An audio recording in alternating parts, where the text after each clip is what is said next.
Congo Zibula Meso TV. Y'a la reine Omba. Mon pépé oyo bato bapemelaka. Bolingo vraiment soke zalaki ata mbongo. Mena sangi na la reine Omba pesanga ta alumenia. Mama yo yo yo yo yo yo. Automatique ba mama la reine Omba. Mokoja ba mama la reine Omba.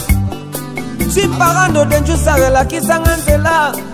Emeka saka meveye mila Mama wongo ya mama mama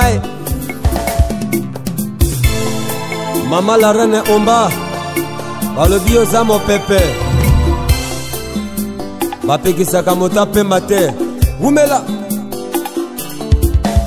Mama wongo la reine Omba la reine mama Tokoye bakombo David Kapongo.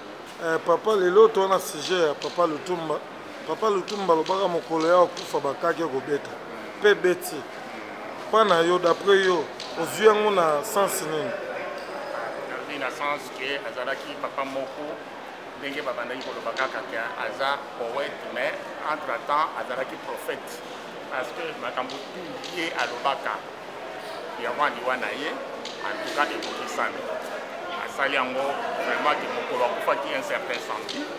Les mêmes samedi mbolo esalaki ke à peu près sanza mobimba bamoyi ezobima makasi na Kinshasa mbolo ezobeta te mbolo ebeta makasi ebeta bakake ya kosangana te na banational numéro 1 babalabala babandaki kobongisa badega ya kosangana te bamituka ekweya baengin ekweya batractere banini ekweya mpona kolakisa ke vraiment kake ebetaki vraiment alobaka mpenza ya solo azalaka vraiment poète mais entre-temps prophète parce que ce qu'il avait prédit s'est réalisé. Na pana yo nzembo nini oyo monage esunga yo oya ye? Nzembo na ye esunganga eza nzembo mibali. Nzembo oyo etombola ye. Onga na yebelaka ye nazalaki na âge ya 14 ans na 1974. Ezali mabele na nzembo ya mibali ebale ya zaye.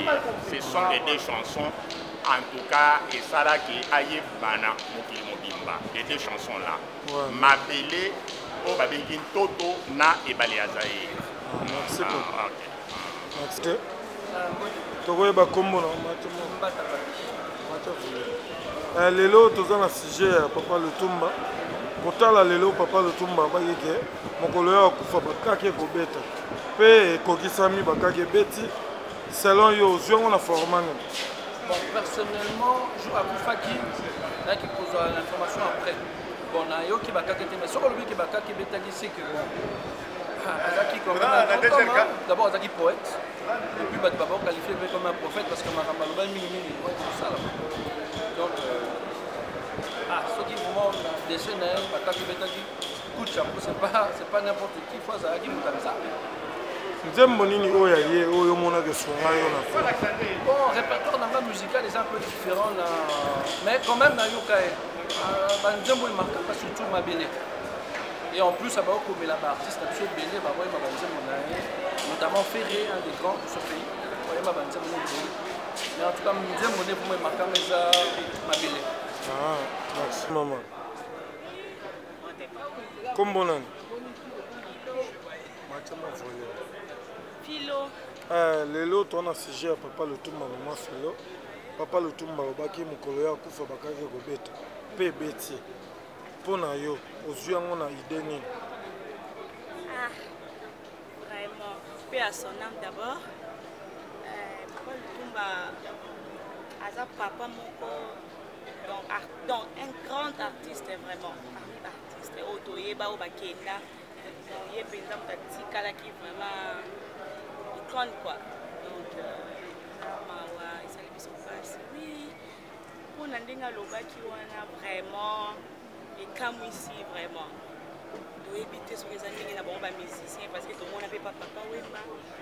Wemba le qui a au la scène, et il est pas le bac qui doit éviter. Les années là bon musicien, doit éviter tout le monde papa. Et comme ici vraiment, et comme ici malgré tout ça vraiment un matin en premier jour et par mes condoléances l'artiste Nyon sort vraiment. Bon, et toi que femme. Nzembo nini oyo yoka ya Lutumba edayo. Donc nzembo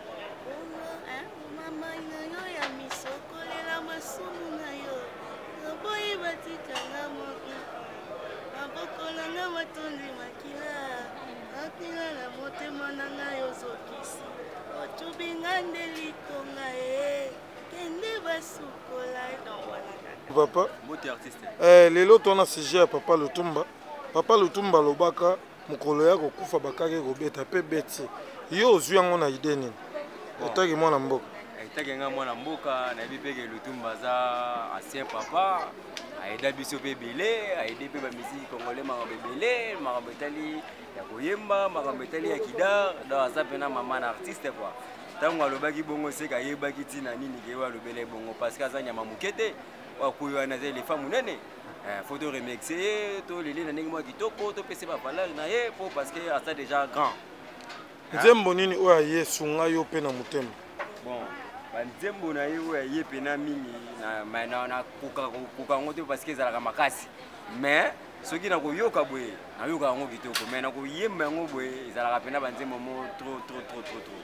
Yo ebikaka. Tangi artiste amuyene bon. Il faut zala kaka pona biso. Merci. Congo Zibula Meso TV. Ya la reine Omba. Mo pepe oyo bato bapemelaka.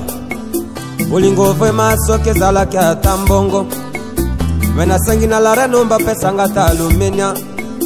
Mama yo. Automatika ba mama la reine Omba. Mokoja ba mama la reine Omba. Si parando denju sarela kisanga nzela. Emeka saka meveye mila Mama wongo ya mama Mama la reine Omba. Balobi oza mo pepe. Bapekisaka mota pemba te. Umela. Mama wongo la reine Omba. La reine mama